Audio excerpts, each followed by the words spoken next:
Hello viewers, welcome to 3TV real estate. నేను మీ Venkat Vavilala. So ఇప్పుడు real ఎస్టేట్లో తెలంగాణ గవర్నమెంట్ రియల్ ఎస్టేట్లో ఒక కొత్త రూల్ని అబ్జర్వ్ చేస్తుంది. ఇది పాత రూలే, కొత్తగా పెట్టిందేం కాదు. అది ఏంటంటే రూల్ 22A. సో ఈ రూల్ 22A అనేది చాలామందిని భయపెడుతుందా, అంటే ఎక్కడైనా ఇరుక్కుపోతాయా, రిజిస్ట్రేషన్ అవ్వకుండా మన ఆస్తులు మనకు దక్కకుండా పోతాయా, మన ప్రాపర్టీని రీసేల్ చేసుకోలేకపోతామా అనే డౌట్లు కొన్ని ఇప్పుడు బాగా వినిపిస్తున్నాయి జనాల్లో. సో అదేంటో ఈరోజు ఈ వీడియోలో మనం డిస్కస్ చేద్దాం. ఈ వీడియోని ఒక చిన్న ప్రశ్నతో స్టార్ట్ చేద్దాం. అదేంటంటే మీ దగ్గర ఒక 50 లక్షల ప్రాపర్టీ ఉంది, దాని వాల్యూ ఇప్పుడు ₹1 కోటి అయింది. దాన్ని కొనడానికి మీకు బయ్యర్ కూడా దొరికాడు, బట్ డాక్యుమెంట్లు అన్నీ కూడా చాలా క్లియర్గా ఉన్నాయి. సో మీరు రిజిస్ట్రేషన్ కోసం SRO ఆఫీస్కి వెళ్ళినప్పుడు అక్కడగా మీకు ఒక విషయం తెలిసింది. అదేంటంటే మీ ప్లాట్ ఉన్న సర్వే నెంబర్ ఏదైతే ఉందో అది 22Aలో ఉంది అని.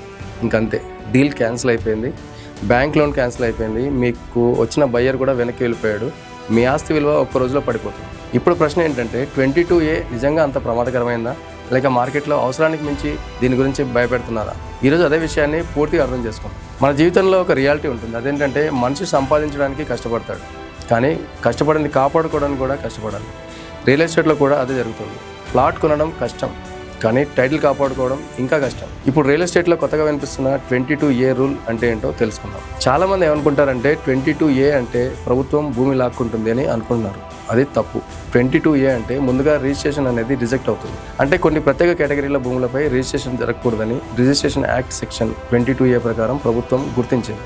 సబ్ రిజిస్టర్ ఆఫీస్లో అలాంటి డాక్యుమెంట్లు రిజిస్ట్రేషన్ చేయట్లేదు. ఇప్పుడు అసలు ప్రశ్న ఏంటంటే 22A రూల్లోకి ఏ భూములు వస్తాయని ఒకసారి చెక్ చేస్తే ప్రభుత్వ భూములు వస్తున్నాయి, అసెండ్ ల్యాండ్స్ వస్తున్నాయి, భూదాన్ ల్యాండ్స్ వస్తున్నాయి, టెంపుల్ ఎండోమెంట్ ల్యాండ్స్ వస్తున్నాయి, వక్ఫ్ ల్యాండ్స్ వస్తున్నాయి, సీలింగ్ ల్యాండ్స్, కొన్ని కోర్ట్ అటాచ్మెంట్స్ ఉన్న ల్యాండ్స్, ప్రభుత్వ ప్రయోజనాలకు రిజర్వ్ చేసిన భూములు కూడా ఈ 22Aలోకి వస్తున్నాయి. సో ఇప్పుడు మనం చెప్పుకున్న ఈ ల్యాండ్స్ అన్ని కూడా సాధారణంగా 22A కింద నిషేధిత జాబితాలో ఉంటాయి. ఇక్కడ వరకు అంతా బాగానే ఉంది. ప్రభుత్వ భూమిని ఎవరైనా అమ్మకూడదు, అది నిజం.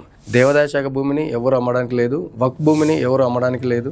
దీనిపై ఎవరికి ఎటువంటి అభ్యంతరం లేదు. కానీ అసలు సమస్య అక్కడ కాదు. అసలు సమస్య తప్పుగా 22Aలోకి చేరిన భూముల గురించే ఇప్పుడు అసలు సమస్య, అసలు డిస్కషన్. హైదరాబాద్ రియల్ ఎస్టేట్ చుట్టుపక్కల చాలా ప్రాంతాల్లో 20 ఏళ్ల క్రితం, 30 ఏళ్ల క్రితం రిజిస్ట్రేషన్లు జరిగాయి, లేఅవుట్లు వచ్చాయి, ఇల్లు కట్టారు, అపార్ట్మెంట్స్ నిర్మించారు. కానీ డిజిటలైజేషన్ తర్వాత కొన్ని సర్వే నెంబర్లు ప్రాపర్టీ లిస్టులో కనిపించడం మొదలైంది. దీనిపై వేలాది ఫిర్యాదులు, కోర్టు కేసులు కూడా జరుగుతున్నాయి. ఇప్పుడు ఒక ఇన్వెస్టర్గా మీరు ఆలోచించండి.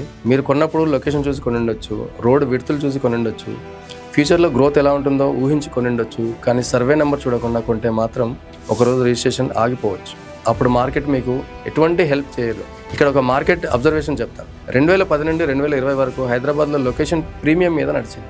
ORR దగ్గరుందా, IT కారిడార్ ఎంత దూరంలో ఉంది, మెట్రో ఇక్కడికి వస్తుందా, ఇవే ప్రశ్నలు బాగా జరిగాయి. కానీ 2026 తర్వాత మార్కెట్ నెమ్మదిగా మారుతుంది. ఇప్పుడు పెద్ద ఇన్వెస్టర్లు అడిగే మొదటి ప్రశ్న ఏంటో తెలుసా? టైటిల్ క్లియర్గా ఉందా? ఇంకా రెండో క్వశ్చన్ చూస్తే ఇది 22Aలో ఉందా లేదా?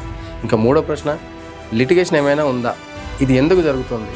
ఎందుకంటే 20 లక్షల క్లియర్ టైటిల్ ప్లాటు 30 లక్షల టైటిల్ క్లియర్ లేని ప్లాట్ కంటే చాలా విలువైనది. ఇది మార్కెట్లో కొత్త రియాలిటీ. ఇటీవల తెలంగాణ ప్రభుత్వం కూడా 22A జాబితాను మరింత పారదర్శకంగా రూపొందించేందుకు చర్యలు తీసుకుంది.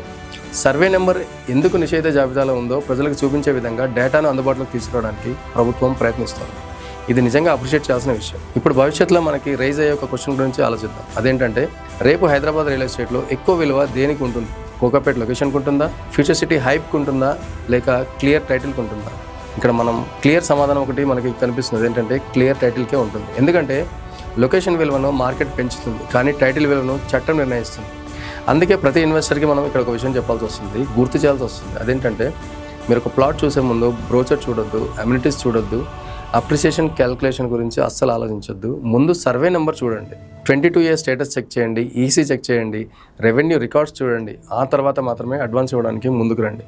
ఇక ఈ వీడియోలో నేను చివరిగా చెప్పాలనుకుంది ఒకటే, రియల్ ఎస్టేట్లో అతిపెద్ద రిస్క్ ధర పడిపోవడం కాదు. అతిపెద్ద రిస్క్ ఏంటో తెలుసా? ఈ భూమి అమ్మలేని పరిస్థితి రావడం. ఒకసారి ఊహించుకోండి, మీరు కొన్న భూమి కనుక రీసేల్కి పనికిరాదు అని ఒకసారి మీకు ఆ మైండ్లోకి వచ్చినా కూడా మీరు ఆ ఆలోచనని కూడా మీరు తట్టుకోలేరు.